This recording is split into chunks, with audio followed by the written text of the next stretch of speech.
జీవీఎంసీలో బహిరంగంగానే లంచం డిమాండ్ చేస్తున్నారు. గ్రేటర్ విశాఖ మున్సిపల్ కార్పొరేషన్లో టౌన్ ప్లానింగ్ అధికారి భాగవతం వెలుగులోకి వచ్చింది. పట్టణ ప్రణాళిక విభాగంలో పనిచేస్తున్నటువంటి కనకరావు ప్లాన్ కావాలంటే 10 కాదు 15,000 రూపాయలు లంచం కావాలని డిమాండ్ చేస్తున్నారు.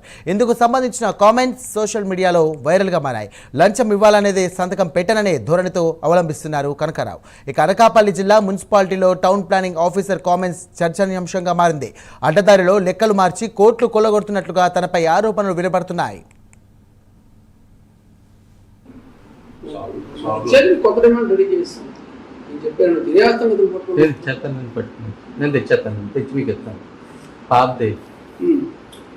అది మీకు నేను అన్వర్ట్ చేస్తాను. పాత డిమాండ్ నోటీస్ ఏదైతే ఉంది ఇది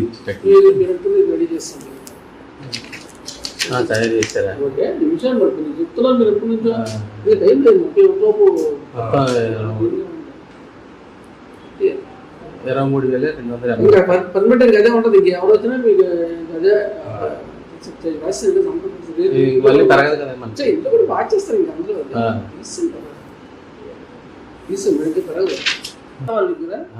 తీసుకోలేదు మనం చెప్పే మీరు ఎంత మీరు ఒకటంటే చెప్పేస్తే అమౌంట్ ఒక తీసిన అమౌంట్ మాకు ఇచ్చిన మీరు ఒకటంటే ఎంత వాళ్ళకి చెప్పేది తీసిన అమౌంట్ మాకు ఇచ్చి మనం చెప్పండి. మా ఇద్దరు మీరు బదిలో ఉన్నారు. ఆయనకి నాకు ఇప్పుడు పరిచయం మీరే ఉన్నారు. మీరే చెప్పాలి ఏంటి ఒక ఫ్రెండ్షిప్ వచ్చేది ద్వారా ఆయన నేను ఇప్పుడు వెళ్ళలేదు. మరి నాకు తెలియదు, మీరే చెప్పండి. నాకు ఆయన బెస్ట్ ఫ్రెండ్ స్నేహితుడు కనిశెట్టి సురేష్ బాబు, ప్రజా రాజకీయ వేదిక కన్వీనర్. ఇటీవల కాలంలో అనకాపల్లిలో అవినీతి అనేది విచ్చలవిడిగా ఎవరికి తోచినంతగా వాళ్ళు నాకేంటి అనేటువంటి పరిస్థితుల్లో అనకాపల్లిలో ఉన్నటువంటి యంత్రాంగం దేవులించడం అనేది చాలా బాధాకరమైన విషయం.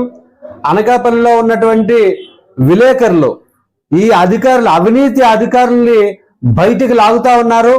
దాని మీద కనీసం యంత్రాంగం పనిచేయాల్సినటువంటి యంత్రాంగం కూడా పని చేయకుండా నిమ్మకు నీరెత్తినట్టుగా కూర్చోవడం అనేది చాలా బాధ కలిగిస్తా ఉంది.